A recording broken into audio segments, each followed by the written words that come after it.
NIV, Isaiah chapter 7.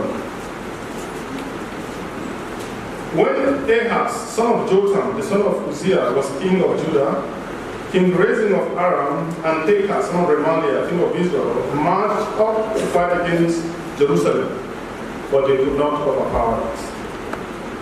Now the heart of David was told, Aram has allied itself with Ephraim. So the hearts of Ahaz and his people were shaken as the trees of the forest shaken by the wind.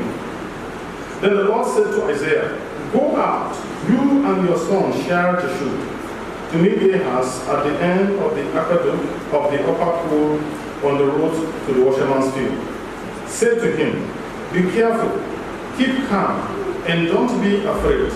Do not lose heart because of these two smoldering stumps of firewood, because of the fire's anger of Rezin and Aram, of the son of Remaliah.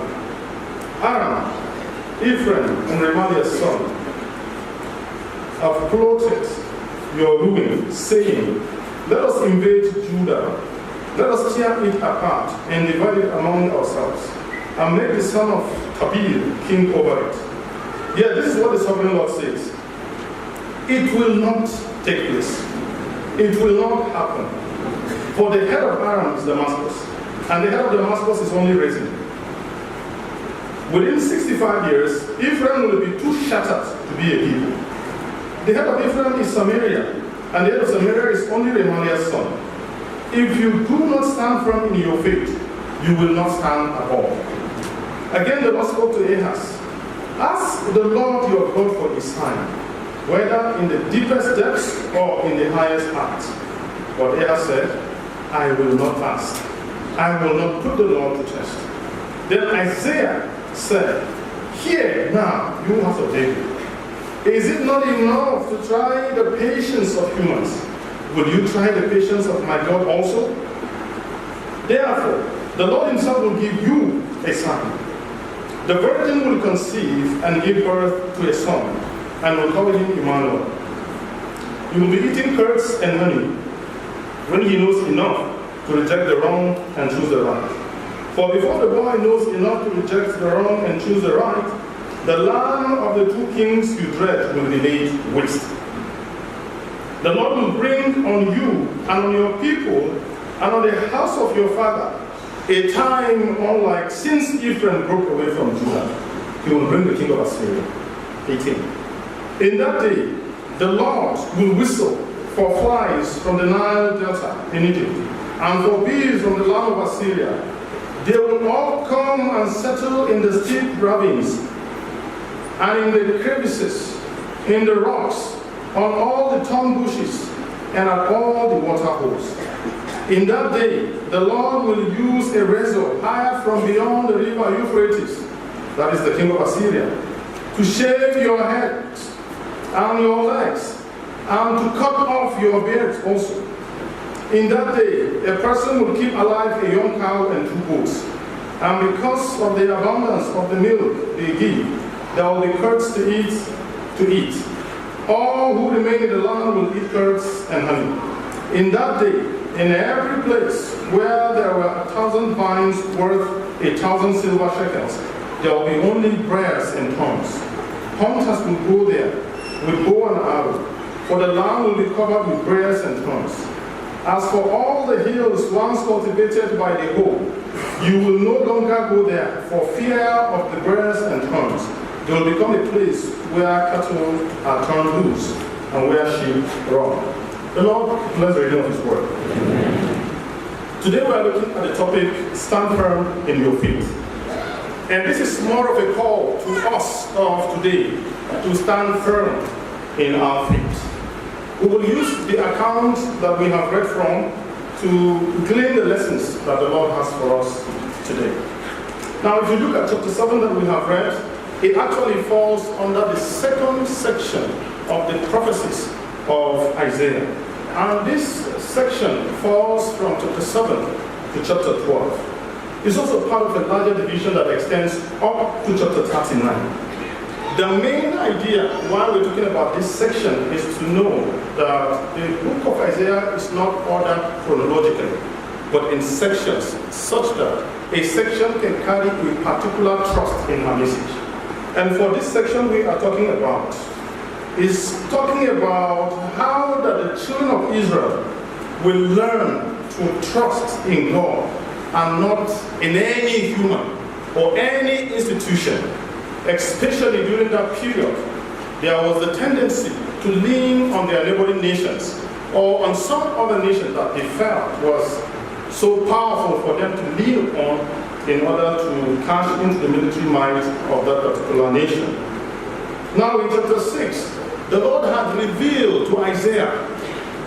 You remember when he went in a vision and had a glance into the heavenly temple, and there he saw Yahweh, God, seated in majesty, in splendor, in authority, in power, and in sovereignty. Isaiah saw the true king of Israel, because at that time, their king was about to die. And he was one of the powerful kings that they had in the history of the nation, King Uzziah. So before his death, Isaiah saw this vision, so that by the time Uzziah was dying, Isaiah had the understanding that the true king of Israel lives forever, and that is Yahweh himself. And truly, after the death of Uzziah, the next kings that followed were weaklings, and by reason of their disconnect with God, they plunged the nation into great disaster. And Ahaz is the second in line after the death of Uzziah. So the idea of seeing God is so that the prophet is able to encourage the nation who to put their trust upon. That God lives. He never dies. He doesn't change. And his power and authority goes throughout all generations and through all nations. Now the event we are talking about happened. Now what I mean by the event is the discussion between the prophet and King Ahaz. Happened sometime around 740 years before Jesus came. Forget about all other numbers, just take this to mind. It's 740 years about that, before the time that Jesus was born. This is the period in question that we are talking about. And the two nations, Israel and Judah, as we know them, originally they were one nation. Just to do a small recap so we can progress. Now you are aware that at some point after King Solomon died, his son Rehoboam became king, and under him there was intense suffering. The nation asked for him to subpedal, and he said, no, you will suffer, and heavy tax was placed upon the people. And by reason of that, 10 tribes revolted, and the nation splitted into two. Now if you hear Israel, that is the northern part of Israel, that maintained the name Israel. But the south, 2 tribes remained, and they are the one rather we call Judah, and the headquarters of Judah is in Jerusalem. So if you hear Jerusalem, you hear Judah is the same nation, and that is where the Davidic dynasty continued to maintain our kingship. But the northern part, the headquarters was in Samaria. So if you hear Ephraim mentioned as in our passage, Ephraim became the dominant tribe in the north. So sometimes you could either say Israel or Ephraim or Samaria, you are referring to the same zone. Just so we can get familiar with those names so that as we call them in the passage, you will have a small direction. When you hear Aram, that is Syria. Are we together? At least Syria is still existing. And the headquarters of Syria still remains Damascus. So Aram is Syria. But there is another name that is also very close to Syria. That is Assyria. Assyria is different from Syria. If we will put it in perspective for today, the headquarters of Assyria is in Nineveh. Now you remember the prophet Jonah. He was to preach to the Ninevites and he refused, right? Now the Assyrians were very wicked, very brutal. So Jonah wanted God to destroy them because they were wicked. So Nineveh was headquarters of Assyria. And if you will bring it back home to us today, Assyria can be located in the current day Iraq. Somewhere in the northern part of Iraq. Of course, you will encounter the Babylonian Empire later on. Babylon is also in the southern part of Iraq. So these Iraqis, they invite him for long. All right, so just to give us perspective as to the location of these places, so that when they are mentioned, you will have a mental picture of where they exist. If you also want more background to the information on our text for today, then you can check out 2 Kings chapter 16 and chapter 17. You will have a broader perspective of the person of Ahaz and how the nation was when he was king. You can also check out 2 Chronicles chapter 28. These passages as projected will give you the idea of what happened during that period. Now the northern kingdom, Israel, with the headquarters in Samaria, and her neighbor, Syria, you know they are neighbors with Syria, they wanted to fight the Assyrians, because the Assyrians at that time were the world superpower. They were in charge of the world at that time. And these two nations, they've been suffering and they were envisaging a threat coming from the Assyrians. So they decided, let us join forces and deal with these people so that they will not capture us. So they sent a message to Ahaz.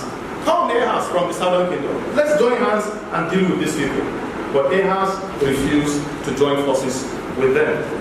And so by reason of this, they became very angry and decided, Syria and Israel, to join their forces against Jerusalem. So they went to capture Jerusalem with their military might, but at this point, we were told that they could not succeed. But what is of interest to us in our passage today is the response of Ahaz. That is what will form the bedrock of our discussion today, which we will look at in 3 successive points, and then we will conclude.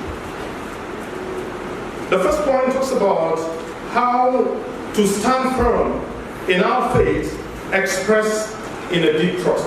So faith should be expressed in a deep trust. And this deep trust should be in God. And this will cover the first 9 verses of our passage. Now, faith expressed in deep trust will always come clear when troubles come knocking at the door. People can tell you that they are a people of faith, but it's when trouble comes knocking at the door that you will really know if these ones are full of faith or not. It was quite a decisive moment for King Ahaz when Syria and Israel came with a joint force against Judah to run Jerusalem down. In fact, we were told that out of fear, the hearts of Ahaz and the people of Jerusalem were shaken as the trees of the forest were shaken by the wind. Just a description of how fearful they were. Another word to express fear is when you are told that the person's knees were knocking each other. You know that expression of fear? Knees knocking each other. The legs are shaking. They can no longer hold the weight of the individual. That is another way to express fear. And in that, you could see that indeed they were shaken. But look at the words of Isaiah in verse 4. In order for him to help calm the king, he says to him, be careful. See, be careful, 1. The second, keep calm. And the third, don't be afraid. And the fourth, do not lose heart. There was the need to continue to emphasize to the king because he was very afraid, so that he will not lose his grip. Friends, fear cripples. Fear paralyzes. Out of fear, people are not even able to move. It is said that the coward died 10 times before their time of death because of fear. If you let fear take over your life, you will crash. That is for sure. Because you will take decisions that will destroy you if care is not taken. And because God wanted to encourage Ahaz, in the B part of verse 4, he says, these two are only a smoldering stubs of wood. Now, this generation may not understand what a smoldering stub of wood means, because they are used to kerosene and gas cookers. But if you are used to firewood, You've tested it before. You know that when you are done cooking, you pull out the firewood from the fire and allow the fire to die off. This is how God describes these two kings, that they are only a smoldering store. There is no fire in them. They are trying to terrorize you, Ahab, but there's no fire in them. More so that the prophet had seen a vision of God. In the presence of God, there were the cherubims. And the cherubims, the meaning of their names is fire. So Isaiah saw the real and the true fire. And so he could say to the king, these ones are just stubs of smoldering wood. They are just dying. They are dying. They are useless. They can do nothing. In other words, the Lord was saying to Ahab, why do you fear these humans? They are mere mortals. When I, the Lord God, I am here. Friends, it does not matter what man says he will do to you. It doesn't matter. Because when you have God on your side, you have the real fire. All other threats and forces, they are only but smoldering woods. There is nothing they can do. And I can assure you, whoever is threatening the children of the living God should better be afraid. I listen to threats, I read them in the social media, I see videos, you see some notes being passed, what some people are scheming to do to God's children in Nigeria. Look at what God says in the beginning part of verse 7. It will not take place. It will not happen. It's God himself that spoke. So whoever is threatening the children of God is just wasting his time. So forget about these threats you hear. There are no newsflash. If they were to succeed, they would have succeeded before we were born. As long as the church of Jesus Christ is still on this face of eternity, it will continue to march on. And the gates of hell shall never prevail against it. Do not be afraid. Fear will tell who your trust is put in. But something that I want us to also look closely and pick from this point is this. The main agenda of Syria and Israel was not to completely destroy Jerusalem. That was not their agenda. Because they were interested in having Judah join alliance with them against Assyria. So they will not destroy Judah. But their goal was to uproot the shoot of David. Look at verse 2. Now, the house of David was told, Aram has allied itself with Ephraim. Now, this alliance, if you go down to verse 6, let us invade Judah. Let us tear it apart and divide it among ourselves and make the son of Tabeel king over it. So this is the agenda. Let us go into Judah. Let us remove Ahaz as king. Let us put someone, his name is not being given, but the son of Tabeel, so that he becomes king over Judah. And then we can tear the nation apart. You know what tearing apart means? Colonize. So that we can use the nation for our own end. In case you've been wondering about this phenomenon called Godfatherism, it started even from Bible time. You know how it plays out in our political system today. If a leader is in place and somebody is not happy what he's doing, and because he has the political will, what does he do? Removes him and put another. So that a stooge will be there and do the bidding of that individual. That was the game plan of Syria and Israel. But you see, as simple as this attack looks like, it was an attack on God's divine plan. When the prophet in verse 2 will mention the house of David, and if you read on, you will see, he kept referring to Ahaz and to the throne as the house of David. The idea is to bring to mind the covenant that God entered with David. You remember in 2 Samuel chapter 7, verse 12 to 16, where God says, your throne will last till when? Forever. The idea is that the throne of David will culminate in the kingship of Jesus Christ. So these two people were forming alliance to destroy the house of David invariably. It was not Ahaz for the nation they were attacking only. Maybe they didn't know. But they were attacking the divine plan of God to thwart God's arrangement, to disorganize God's plan for history. Invariably, it affects you and I, because their plan was to see that Jesus does not come to be. That was the plan. And so God said it's not going to happen. I'm not going to allow it. And this is it for me, reading this passage. No man is capable of challenging God's plan against his people even today. So when people are scheming plans to subjugate Christians, whether in Nigeria or in any country, it's a plan against God's ordering. Forget it. It will not work. Because God will not allow it. And so God will call the attention of Ahaz and say to him, after all, the head of Aram is Damascus. And the head of Damascus is only Rezin. The point is, it ends with Rezin. And Rezin is a human being. And how about Israel? Verse 9. The head of Ephraim is Samaria. And the head of Samaria is only Ramaliah's son. Doesn't even want to call his name. But Ramaliah's son means that the power of this king ends in the name of his father Ramaliah. Because you see, the kings in Israel were called princes. And they were the sons of God. So the king will understand. God is saying, if the parents of these people are mortals, their power ends there. But for you, you are my son. And I'm God. Who can challenge you? So calm down. Calm down.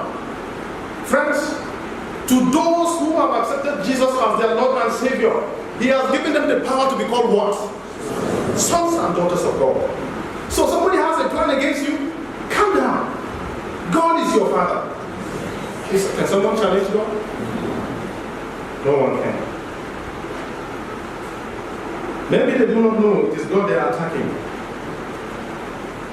And so for this reason, God was angry with Syria and He was angry with Samaria. And He said, I will deal with you. But all that God wanted Ahaz to do was to throw away fear. Because God is sovereign over all. But you see, to many, if they say have faith, it's like doing nothing. Say have faith is like a passive activity. And some people don't understand that faith is the most active activity of the believer. Because the center of our faith is Jesus.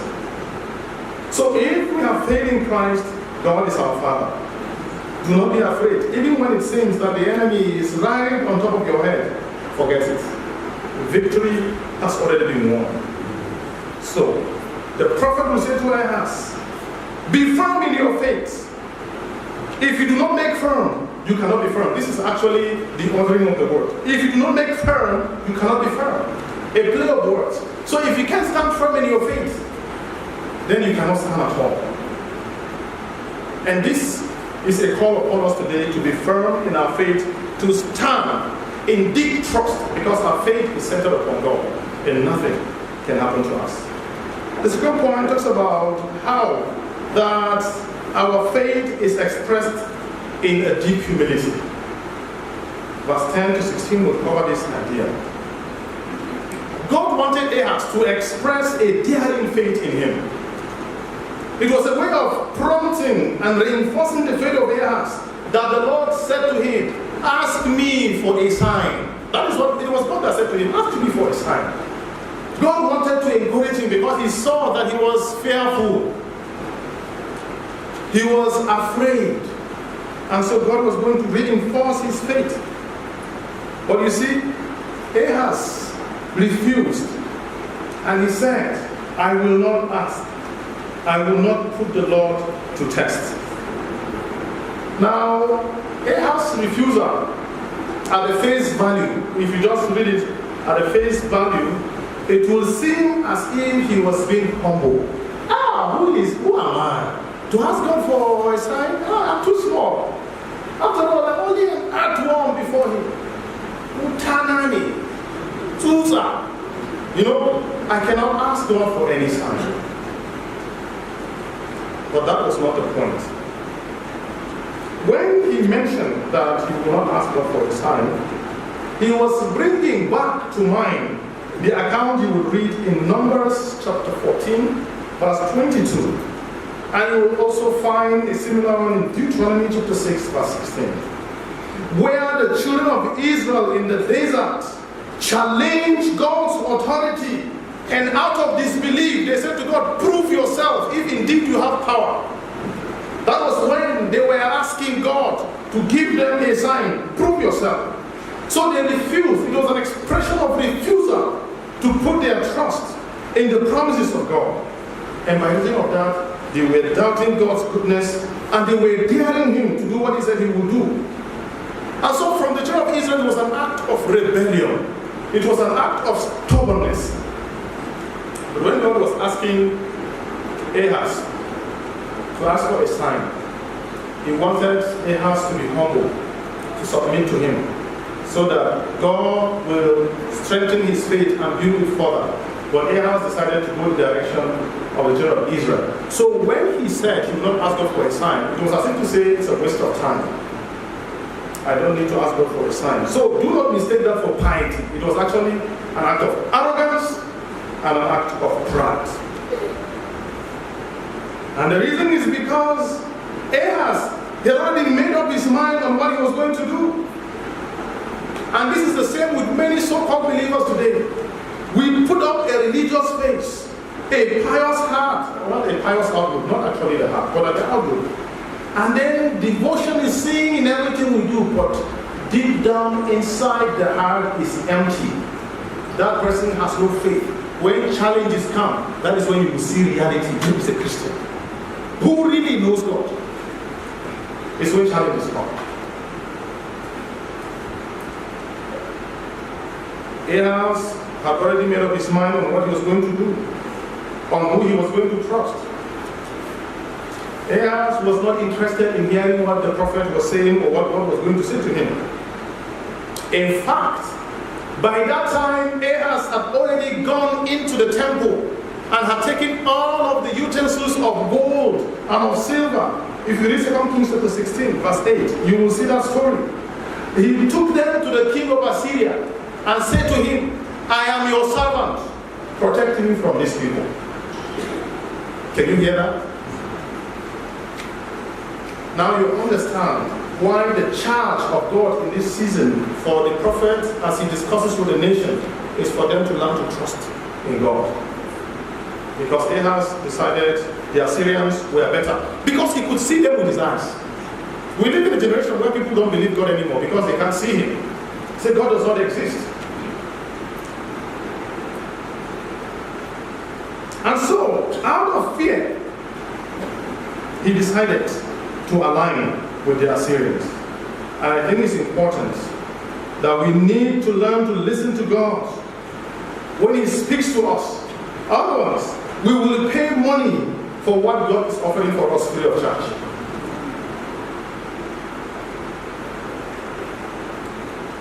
Sometimes we make people think that we trust in God, but deep down in our hearts, we have our plan B. We have our plan B. You can see how frustrated Isaiah was in his response in verse 13. He says to Ahaz, how long will you try the patience of God? You have already tried the patience of the nation. Now you are trying the patience of God. So that response will tell you that Ahaz had gone the wrong direction in his statement. Why are you trying God? So God decided to say, okay, Ahaz, you won't ask for a sign, I will give you one. I will give you one. God was going to give Ahaz the sign of Emmanuel. Emmanuel means God with us. God's presence among his people. But the idea of God's presence in his people is so that he will save them and he will bless them. So that's the picture that Isaiah was sending to King Ahaz. But something that is important for us to understand concerning the sign of Emmanuel is this. That the sign as the prophet gave King Ahaz has been fulfilled during the time of Isaiah before the time of Jesus. Because this passage has been quoted in Matthew 1:23 to talk about Jesus fulfilling this prophecy. There are prophecies that have 2 waves of fulfillment. There are prophecies that have up to 3 waves of fulfillment. The sign of Emmanuel that the prophet was talking about, that the prophet used for virgin in the text that Isaiah talked about in verse 14, has a different direction. Now, the word he used is very uncommon. It's not commonly used even among the people of Israel at that time. It is not the one used for a woman, nor the one used for a normal girl. In fact, it is not even the word that is used for a virgin. It's actually different. The word that is used here can be translated a young woman of marriageable age, maybe betrothed to be married soon. Okay? So if I will take Guruza and Abigail, for instance, the first time you indicated your interest that you will marry Abigail, and she agreed and the family consented, she's been betrothed to you. But marriage has not taken place. So that is the idea of the name. And of course, in the culture of the Jews, it is understood that a bride goes into the house of her husband as a virgin. And that is why the Greek rendition of the Old Testament used the term virgin. And that is the one that we use to translate even up to the English one we have. That is why we still maintain the term virgin. Are we together? I hope I have not lost anyone. Okay, this is so that we will understand the direction of this passage and the role it played at that particular time, so that we don't miss the nuance. And so, from the construction of the sentence, the virgin is referred to, not a virgin. It has an article, and what that means is that Isaiah was referring to a particular woman. He was not just making a blind statement. The virgin, not a virgin. Are we together? So it was a particular woman that Isaiah was making reference to. And it was actually believed that Isaiah was referring to someone that was betrothed to be married to him. Because at that time, you know that in verse 2, verse 3, it was said that he went to see the king with his son.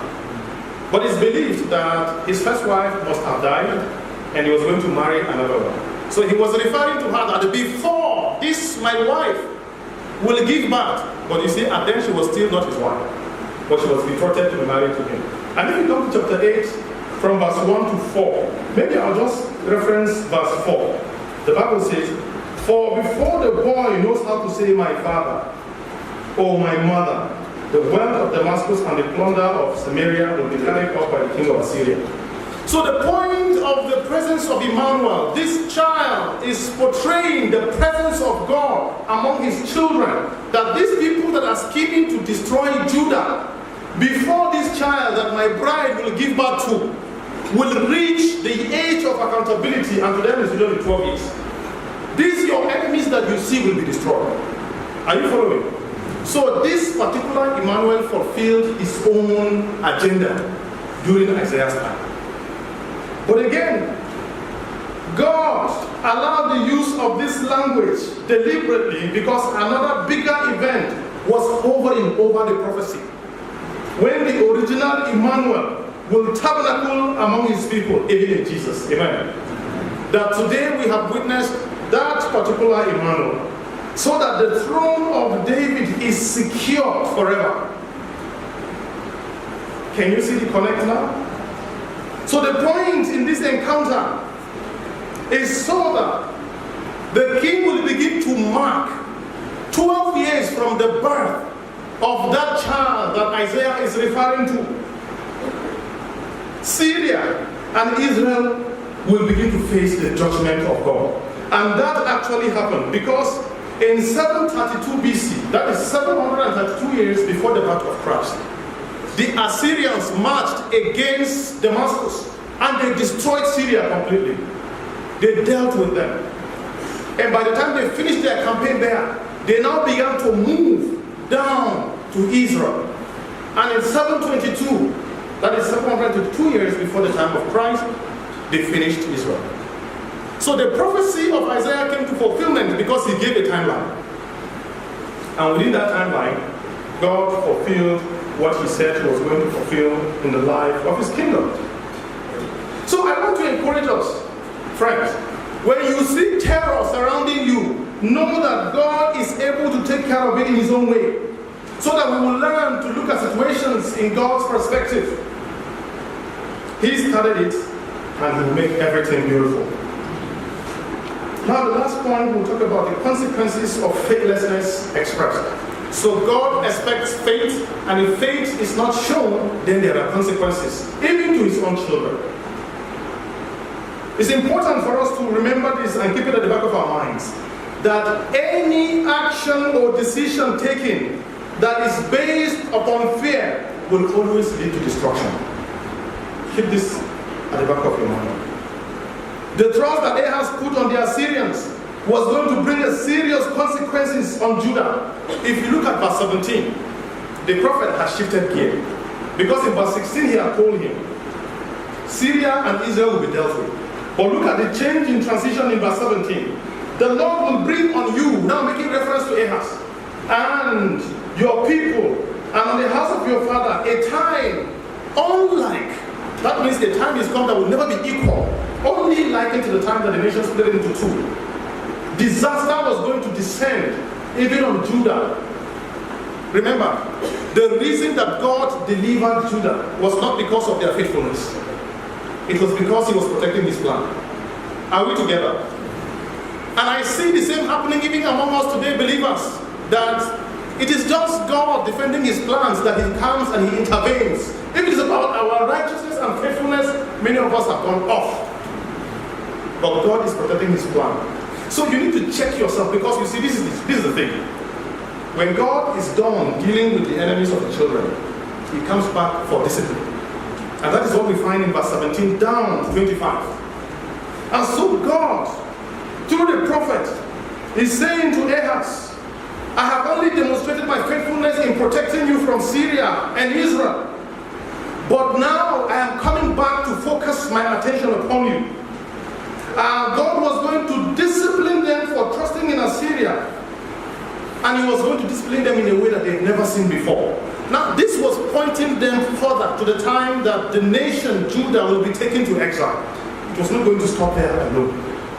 Because if you read the passage down, verse 25, you will see that the picture that is being captured there is actually bigger than what was going to happen to them in the immediate. And guess who God is going to use for that? The Assyrians. You see? So be careful when you form alliance with someone to deal with your brother. Because that same person can come back and deal with you. And I see a lot of so-called believers forming ungodly alliances with unbelievers because they want to skin down their own brothers. Look at the elections this year. Scheme upon scheme upon scheme. So that in the end, the brothers will share their votes. And their enemy will come and take the chair. And then he will turn and deal with the two of them. So you form alliance, whether in business, whether in what, because you want to deal with someone, or because you want to protect an interest. When that person finishes with the other, he turns to you.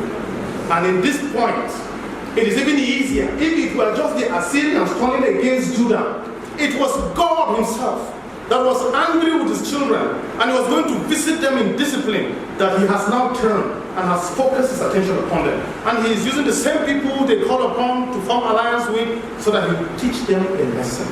And for us to learn even today, not to form ungodly alliances with humans, not to also trust in humans, because at the last minute they will betray you. The Lord is going to bring them. They will be like a plague to the children of Israel. They are being described as flies and bees. They will occupy every territory around Judah. Their presence will infest the land such that they will cover everything. In fact, God said the Assyrians will be like a razor in His hand. He will shave the head and every hair on the body of His own children. And this is actually a symbol of humiliation. That He will embarrass them. He will cover them with shame to the point that there will be nothing left of value upon them. He will leave them naked. I don't think this generation will understand nakedness as a sign of shame. No, this generation will not understand it. I'm just thinking in my head, what other thing can we use that will better suit this? You know why? Because many people move naked in the street now. So nakedness has not become a thing of shame anymore. they say, let us show our endowment. In fact, in case you don't know, maybe they are already on their way to declaring an international celebration day. A day of celebrating nature. Have you not seen the videos before? Oh, they are there everywhere. People will take off their clothes and move naked in the streets, and they are on a jamboree celebrating nature. So we have a generation that does not understand that when you are stripped of your clothes and you are naked, it's a mark of shame. May the Lord help us. Amen. So in this one, I don't know which one to use, but think of an example in your head. What can happen to you to really embarrass you and put you to shame? Let me tell you about my 5-year-old child. To her, is when you shout at her or you beat her before her friends, you are embarrassed. And she came home crying once to her mother and said, why do you have to beat me in front of my friends? Can you imagine a 5-year-old? Beat me in front of my friends. So we said we will not do it again, sorry. So for her to understand the concept of shame in this time is to say it's like being beaten in front of your friends. God was not going to stop there. He was going to devastate their land to the point that anything they plant will not yield anything. In fact, only thorns and brambles will be produced. See, a land that has been told to be filled with milk and honey, flowing with milk and honey, very fertile land, will only give birth to brambles and to thorns. In fact, it will be so destroyed that it will only be left to become a grazing reserve. So if someone says he will turn your place to a grazing reserve, you know the direction he's taking you to. It's a curse in this context that their land will only be fit for cattle and animals to just move around because nobody's going to farm anything. It is fertile, but it is useless. The food that only kings could eat, curd and honey, will be so abundant because the number of the people has been so decimated. They've been killed in war that they are so small left, and the food, the little food, become like wealth. It will be in abundance because there will be no people to eat it.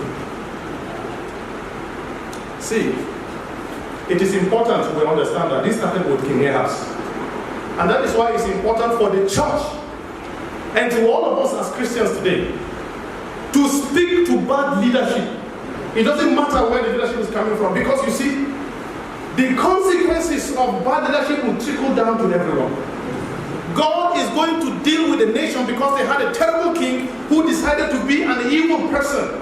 In fact, he took bad luck and closed the temple and opened up different shrines, and people were offering sacrifices at every corner of the street. He even offered his own son as a sacrifice. That is how evil Ahaz was. So God did not protect him from the first enemies that came because he was godly. God protected him because of his own covenant. So that we will see that God is a faithful covenant-keeping God. And that is why he didn't live long to see the fulfillment of the prophecy that Isaiah mentioned. His son became king that time. Hezekiah. And we know Hezekiah did a bit well. But then Manasseh is another story that we'll talk about maybe in the future. I want to conclude with some few words.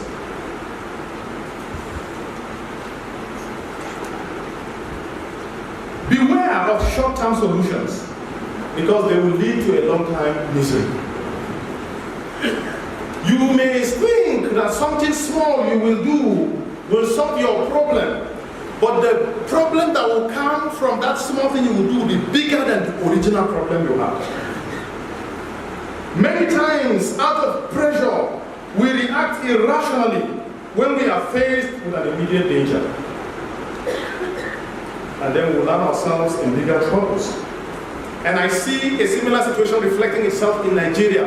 From the time we got our independence, look at the situation. We will say, no, this person will be better for us. And when the person comes, the nation becomes worse. We turn, this one is good, it becomes worse. In 2015, we said the government was terrible. Election was very bad.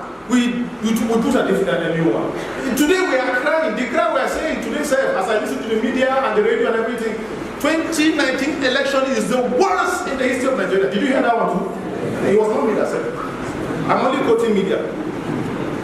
In fact, not media that said it. It was people they interviewed that said it. Correct? This election is the worst. When you said you wanted change, didn't you see something better that you wanted to change? So why are we complaining? Why are we complaining? We wanted to solve a problem, right? Have we solved the problem? Do we have a bigger problem? So I didn't say it.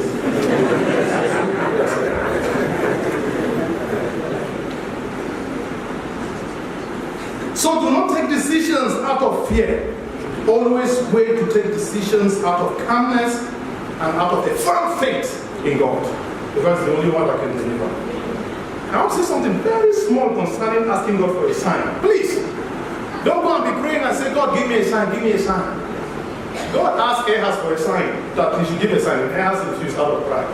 Wait, if God asks you to ask him for a sign, then you can ask God for a sign, okay? Don't turn this into a spiritual discipline and be asking God to give you a sign. Because you see, the biggest sign that you can ever ask for, we've already been given that one. The death and the resurrection of Jesus Christ. Amen. There is nothing bigger than that. If you key into that, you're on Mount Zion. What God is interested in is being part of our lives in a very personal way. And so we have a choice to trust God over any other means, or we have a choice to refuse to trust God. But there are consequences if we don't trust in God. And so like Isaiah, I will call upon you all to trust in the Lord, irrespective of what you are faced with today. Whether the situation is hopeless, trust God. We do not trust God because it's our last bus stop.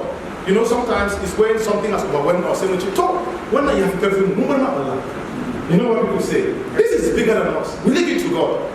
No. Don't try before you are leaving it to God. From the first point, leave it to God. From the first point, leave it to God. Don't try your own first. Then you fail, and then you say, God is not our last bus stop. He is our number one. Remember, He is Emmanuel. God is with us. So whatever it is that is before you, is it an illness situation you are faced with? Do not worry. Trust God. Is it a painful relationship at home? We know that our homes today are plagued with all kinds of challenges. Between husband and wife, they have become roommates. In fact, for some, they are just housemates. For some, they are just name mates. Don't be afraid, Bogara. You've never entered this institution called marriage. So you are looking ahead and you are wondering what's going to happen. In your heart now, it's all stars. Abigail. Especially when you turn around and she smiles. Those white teeth, they come through that veil. Stars. That's very good. That's very good. Don't be afraid. Trust God. He's the one joining the marriage. When you trust God, believe me, this is one thing that God decided even after the fall to allow us to enjoy. Marriage. If you trust God, your marriage will be heaven on earth. It is happening. I know where you're coming from. So it's happening. Me, I'm telling you. So it depends on how the two of you will trust God. It doesn't matter what mountains your home will surmount ahead. You will cross through. You will succeed. Amen. God wants you to trust in Him. That even when we fail, God will come in His mercies because of His plans. He will deliver us. But when we see that, we should come to Him in repentance, in submission, in humility, and in obedience. And God will fix all of our challenges. Whether it is financial difficulty, whether it is all kinds of situations, God will fix it. In fact, after humiliation is cleansing, because God's deliverance will come. And a crown awaits those who trust in God, as James 1:2 will tell us. God is with us through the ministry of the Holy Spirit. So He will guide you. He will guide you in your home. He will guide you in your business. He will guide you in your relationships. Paul says, the Spirit of God constantly reminds us that we are God's children. And you see, God is with us. And in Matthew, Jesus said, He will be with us till the end of all times. So don't be afraid. Don't weep. Don't panic. Just trust God. Have firm faith upon Him. And walk with Him through this journey of life. And you will get to your destination safe and sound. The Lord